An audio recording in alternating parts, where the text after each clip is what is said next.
just to flavor our chicken.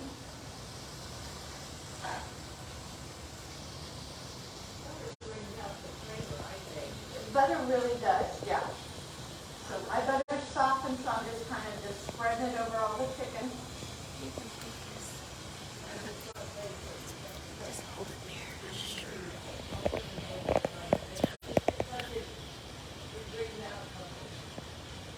Butter does. Butter fixes a great many things. Now we're going to set our timer, and we're going to maybe check it at 3 minutes. I've got it set at 4. I brought the little thermometer, so I'm going to test it, and we'll also cut one open so that you can tell when it's open. Chicken is one of those things you have to be super careful. You don't want people getting sick on your chicken. So remember, 165 and no pink. All right. The next thing on our list that we're going to cook is we've got a serrano pepper. Now, for those of you that don't like hot, you need a little bit of spice in this dish. It kind of just gives it that little kick. If you have those dried pepper flakes, you can use those. If you want to use, we're going to use a serrano today. The way to keep the excess heat out of it is to take all the seeds and the veins out of it. So we're just going to slice it right down the middle. And then we're going to take this little, and you want to peel out all of this here. See all the little veins and all the seeds? And again, you know what is really great for that? That grapefruit spoon. Now, if you like hot, by all means leave all the seeds in. These serranos are not that spicy. Well, I say they're not.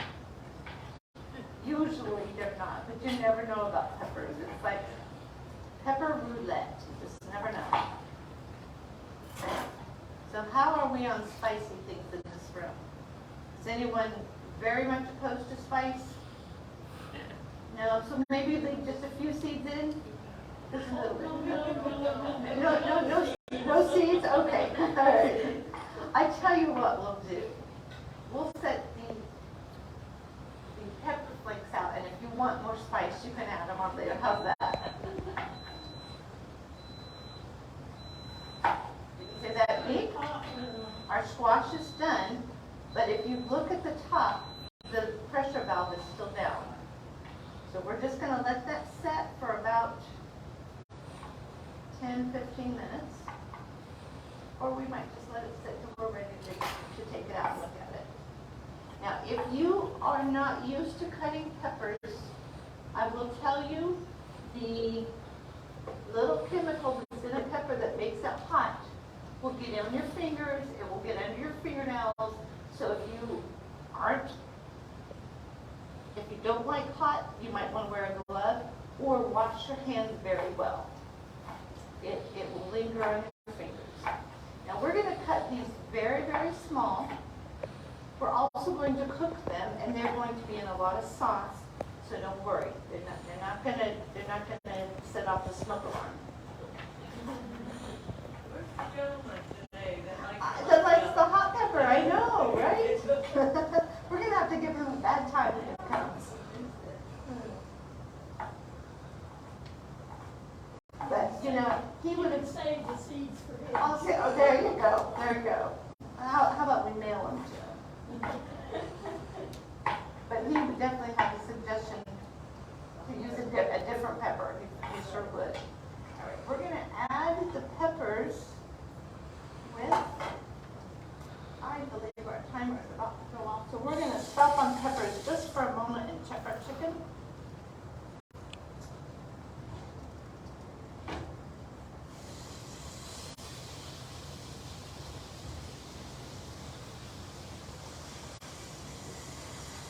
Now, can you see this piece of chicken right here? Do you see that little bit of heat coming out? To me, that says not done. But we're still going to put our thermometer in there. We're going to look at it. Okay, we're at 180 and climbing. So technically, our chicken is safe, but we're still going to flip it because we want that nice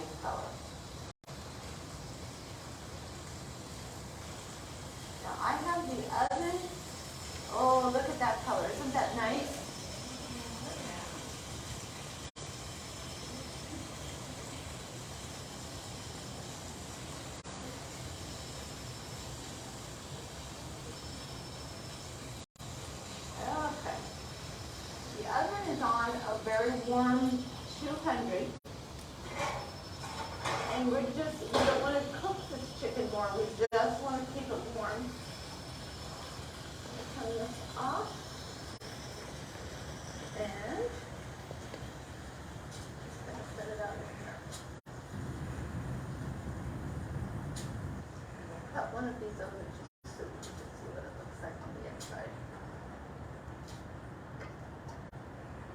Just gonna do that a little bit so it doesn't boil over. We've got a pretty good boil, and actually I think we don't want to boil this, but we just want to simmer it, so we're gonna turn it down.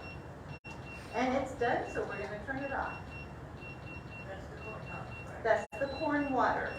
We've got corn cobs in the water, and we're gonna use the water in the pasta. Okay, we're done. There we go.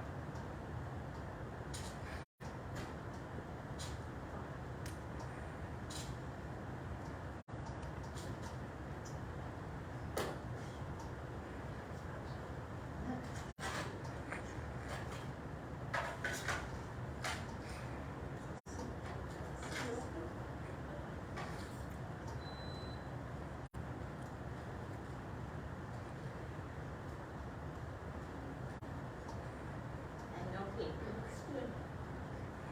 Makes you want to just take a bite, doesn't it?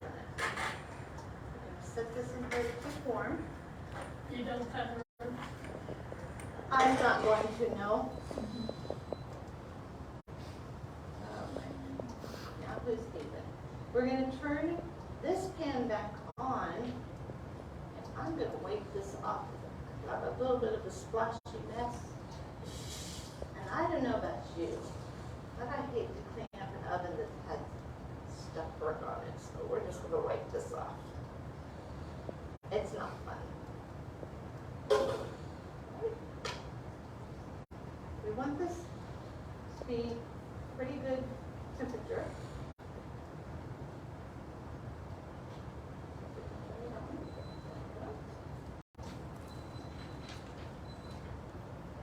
We're gonna turn it up about 7.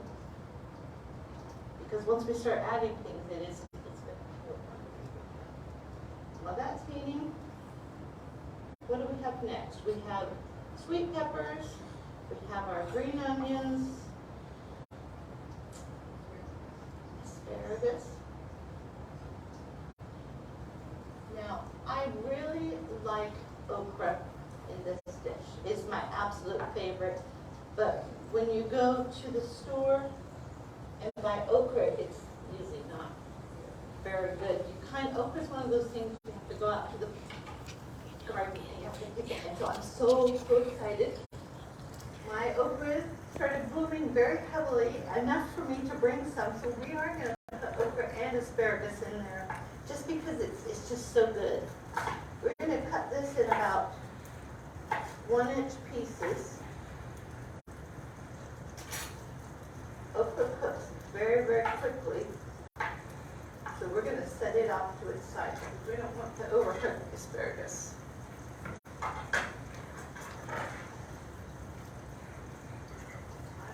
used to have a big garden and grew a lot of stuff.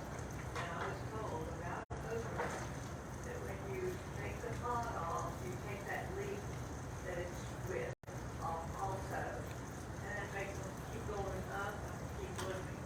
Oh, that is good information. So it's been years since I grew them, but I remember that. And that it's when you cut that pod When you cut the pot off, cut the leaf too. All right, we're going to stop right here. Did you smell that shift in smell? You want to get everything in here so that it doesn't, we don't want to burn all this goodness we've created here. So we're going to put in our sweet peppers and our onions. They take the longest to cook, so that's why we're putting them in first. Now, we're just going to leave the rosemary in for the moment. But before you serve it, you're going to want to take that out because you don't want a big bite of woody rosemary. All right, we're just going to let this sit for a minute.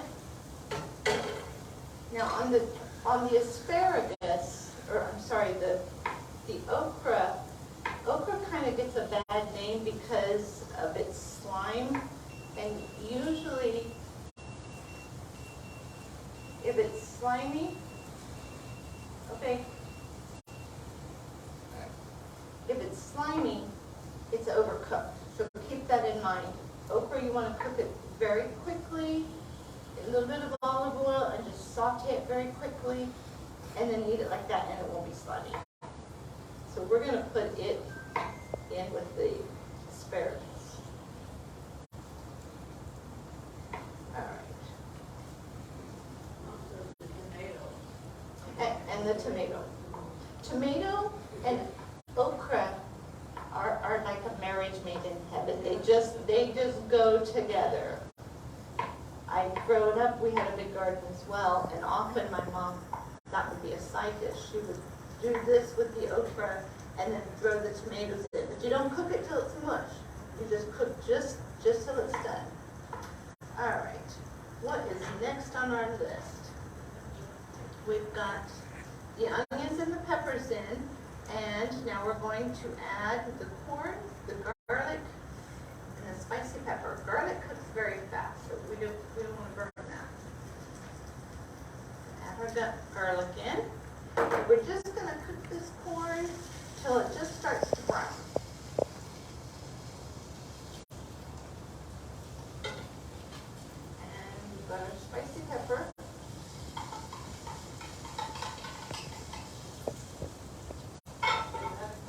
This dish really comes together quite quickly.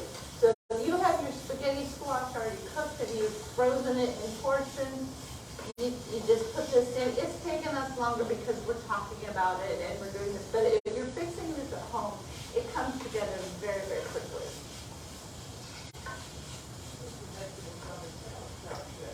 Oh yes, oh yeah, you could just eat just the vegetables. All right.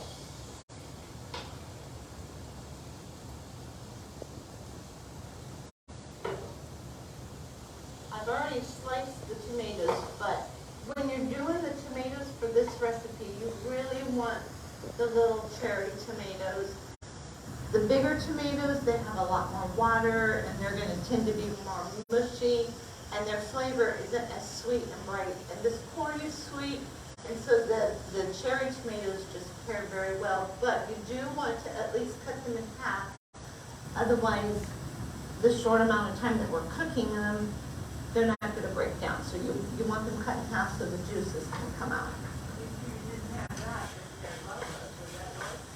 Romas don't have a lot of water in them. And they would be good, but these would be better.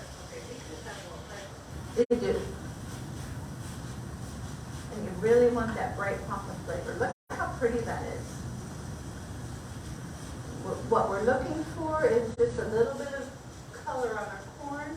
And then we're going to dump in our tomatoes, okra, and asparagus. And then we're going to start checking on our spaghetti while that's finishing. And we are just about ready to eat, and I'm really excited for you to try this.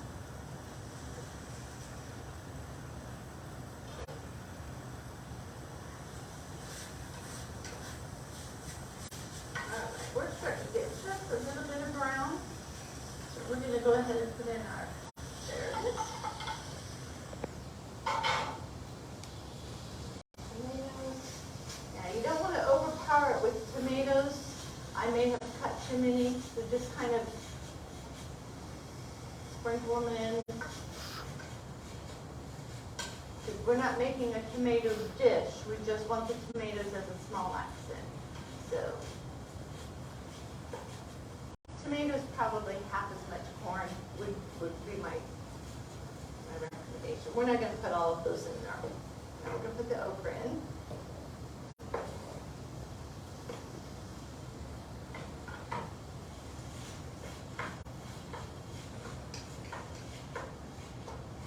And give those just a second or two, and then we're going to start adding our pasta water. I'm going to go ahead and take these rosemary sprigs out.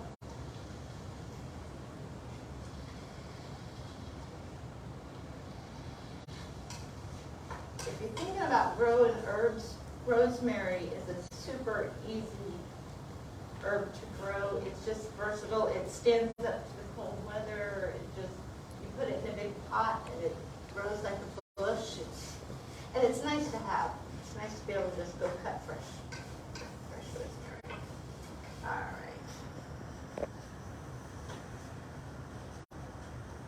And when we're adding the corn water, you don't want to add a lot at a time. Just add a little bit at a time, and then we're just going to let it cook and simmer, and it will break down. I think I'm going to need to move these corn cobs out so we can get the water out.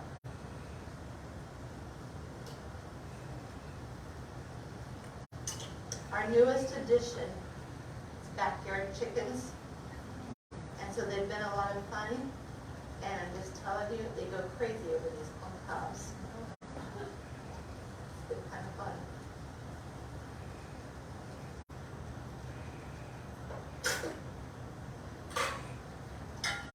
You're probably only going to put in maybe half a cup of the corn water, but just a little bit at a time, just so that it kind of creates a sauce.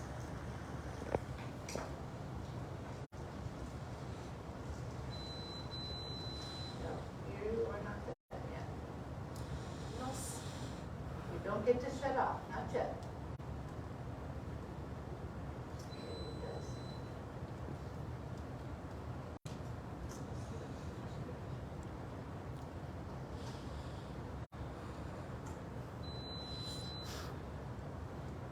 Not happy.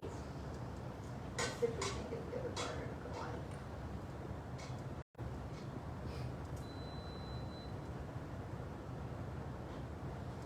Now we have become friends. This oven and I today, we're not such good friends. It's just having issues here. Ooh, there we go. Okay. Okay, we're back on. I want you to taste this. I think we want to.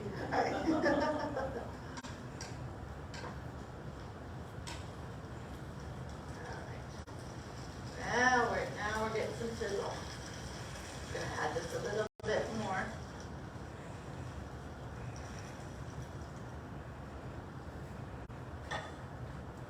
And you can do this to taste. It's just your preference. If you like more sauce, you can add more water.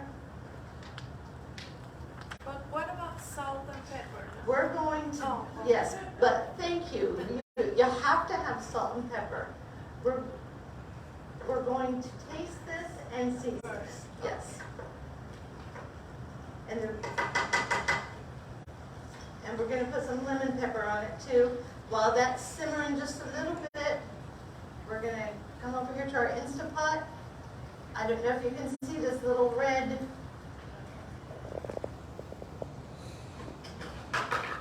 It means it is definitely under pressure. And so we're going to let it off a little at a time. This little thing that I just knocked off, when you have steam, this catches the excess water so it's not all over your cabinet. So that's what that is. When you turn this to open, it will let steam out here. If you do this right after you cook, it's still kind of boiling, and so the steam can start coming out of here. So if that happens, not a big deal, just put a rag over it and close it back up. But it's always good to let it sit for maybe about 10 minutes or so. This isn't as scary as the old pressure cookers at home. One of us kids would always have to sit at the oven because you had little bars and you couldn't let it get past the second bar. So did you hear that little pop? We're good. Take the lid off. Another great feature that I love about the Instant Pot, if you took the lid off of a regular old-fashioned pressure cooker and it wasn't ready, it would explode. This one, you cannot take it off. If there is pressure, this lid is locked on and you can't twist it. You cannot take it off. And I love that feature. All right, we're going to take a look at our squash. We'll just lift it right here on this little cutting board. Spaghetti squash is interesting. It is a little bit warm, so we're gonna use the tongs.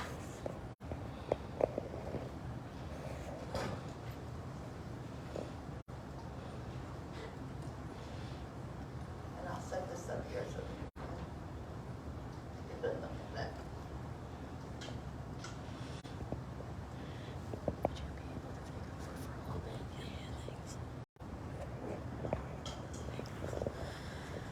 They feel very soft, and that is very good news for speeding up, but it will be a lot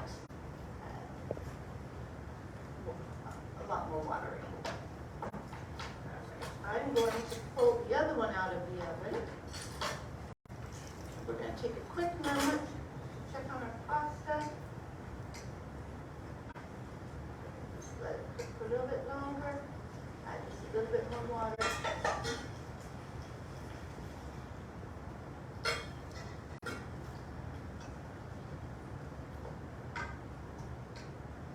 And we're going to season it right now so we don't forget.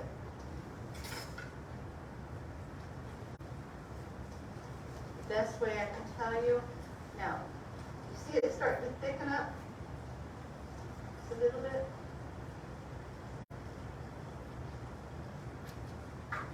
There is a lot of flavor in there, and I'm so excited for you to try this.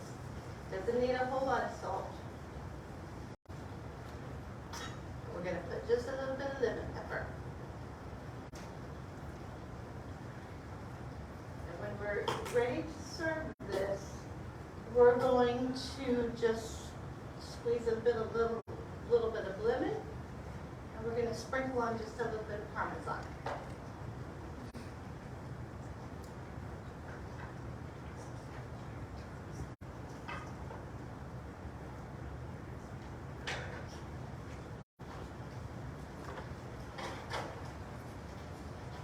Now this is our squash that's been baked. And I baked it at a very hot temperature. You want to bake it at around 400.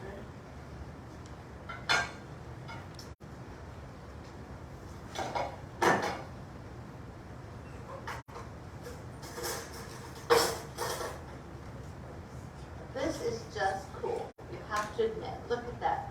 Just comes out just like strands of pasta.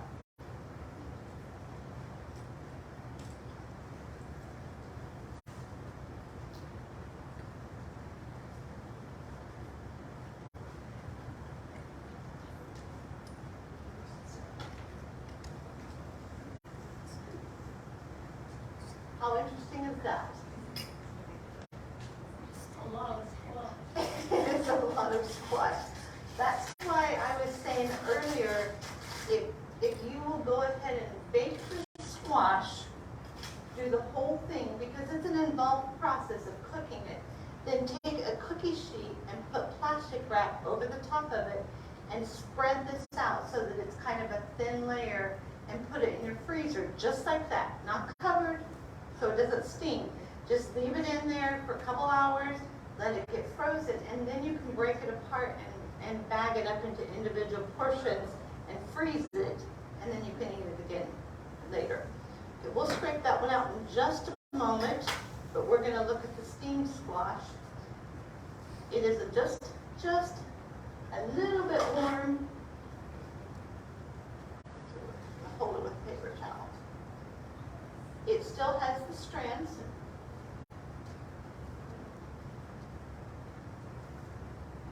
But I'm going to put them both out because I would like for you to taste both. The convenience of that, it's fast. That didn't take very long. But you might like this flavor better. And that's a little too hot to pick up, so I'm just going to leave it just like that. And we'll put tongs in, and then you can just pick some up on your plate.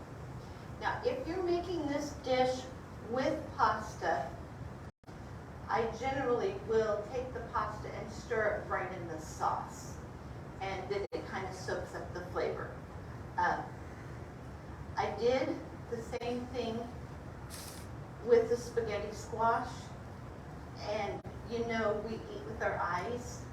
It just wasn't as pretty. It still tasted good, but this sauce absorbs into the squash pretty quickly, and it kind of turns it a funky color, and nothing wrong with that. My family assured me it was very good. It didn't feed my part where I eat with my eyes. And so today what I'm going to do is I'm going to set out the plates of both squash, and you can try them out. And then I also will set out the chicken on the side, and we're going to cut it into chunks, and that way you can kind of test if you like the chicken in it, if you like it plain. So just to make it versatile.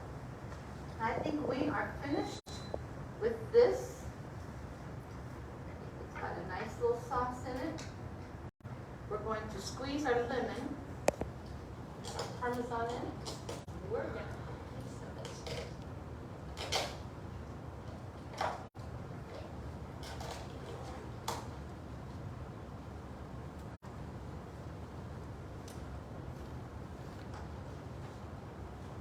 I'm putting in roughly a little bit more than a half a cup because we made a bigger portion. But again, it's to taste. If you like a lot of Parmesan, put a lot in. If you don't like it so much, then don't put so much in it. At my house, we have both sides. My boys and I, you couldn't put too much Parmesan. My husband, not so much. And the lemon just kind of adds a nice little bright flavor. But again, you're going to want to taste it before you serve it. This, I bought a package of lemons. It's been a while back. And this was in the bag. And what I love about it, it has a little holes. So if you're just squeezing one lemon, it keeps the seeds in. So it's kind of like just when you want a quick squeeze. It is very handy. We're going to taste this juice and make sure we have enough.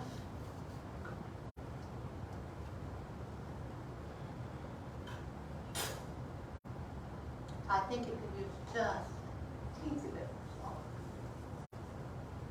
I hope you like this. This isn't my normal. It's something different. It's something new. And it's just fun. So I hope that you will enjoy it. All right, what are we missing? Chicken.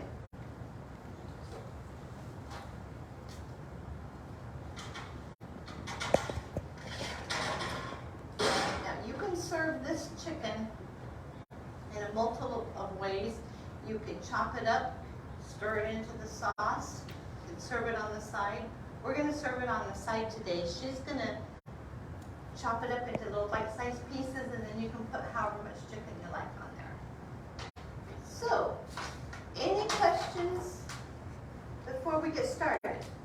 You didn't add any butter to the veggies? I didn't, but you could, if you wanted to, and that would definitely add a nice little flavor. I only added it to the chicken when I was cooking the chicken, but if you wanted butter in there. The thing about this, about recipes in general, they're not rule books, they're suggestions, they're guidelines. So every single one of us have a little bit different taste. We like things just a little bit differently, and so make this recipe your own.